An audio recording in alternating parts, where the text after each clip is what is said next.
Eh bien, bonjour à tous. Alors, c'est parti pour s'entraîner sur le logiciel Word. Alors là, on a une lettre qui a été tapée en un seul bloc. Alors déjà, pour bien différencier les différents éléments, on va les séparer simplement avec une interligne.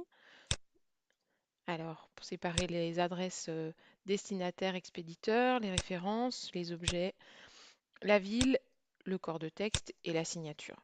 Voilà, déjà là, on voit un petit peu mieux les éléments. Je vous conseille maintenant de sélectionner tout votre texte et d'aller installer la tabulation. Donc, vous pouvez passer par paragraphe tabulation. La position sera à 8,5. Donc là, pensez bien à mettre la virgule. Donc, c'est un alignement gauche, définir. OK. Maintenant, la tabulation est bien posée à 8,5. On a mis 8,5 simplement parce qu'on a une marge à 2,5. Donc, 8,5 plus 2,5, ça fait bien les 11 cm qui a été demandé dans ce document. Ces 11 cm permettent, entre autres, que cette adresse d'établissement pour là soit dans l'enveloppe à fenêtre comme il faut. Alors, on a aussi la ville à récupérer.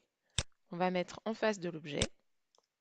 Et puis la date qu'on va aller mettre en dessous de la ville. Si jamais on n'a pas de pièce jointe, la date se met toujours en dessous de la ville et la ville avec une petite virgule. C'est le seul endroit où on a besoin d'une virgule. Là, il y a des virgules dans l'adresse, on va les supprimer. Pas de ponctuation dans l'adresse, ni de point ni de virgule. Très bien. Maintenant, nous allons justifier le texte. Et après, il suffit de prendre le temps de le lire pour séparer les paragraphes. Vous vous souvenez, dans l'explication auparavant, une idée par paragraphe.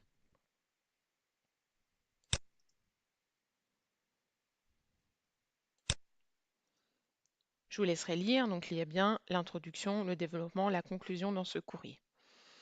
Là, on a une interligne, on va en mettre une deuxième et si on en met une deuxième, on en met une deuxième aussi ici. Il faut que ce soit respecté, qu'il y ait le même nombre d'interlignes entre la formule d'appel et la signature. Voilà, très bien. On va maintenant aussi séparer, on va en mettre au moins 4 interlignes entre la fonction de la personne et son nom, simplement pour lui laisser la possibilité de signer à cet endroit-là. Alors, ce qu'il nous reste à vérifier maintenant, c'est la position verticale.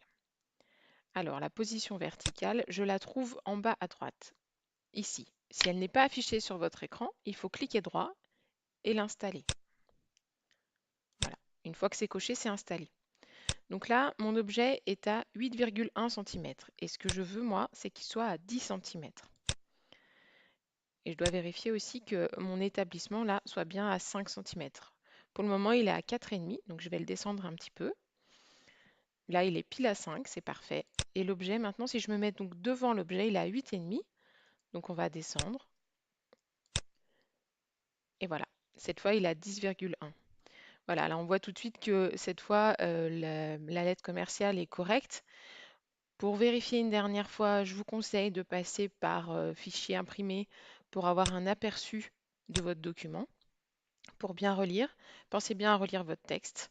Et on se retrouve donc dans la salle pour faire des exercices d'application et voir ensemble toutes les petites difficultés que vous pouvez rencontrer avec le logiciel. Merci beaucoup de votre attention. À très vite.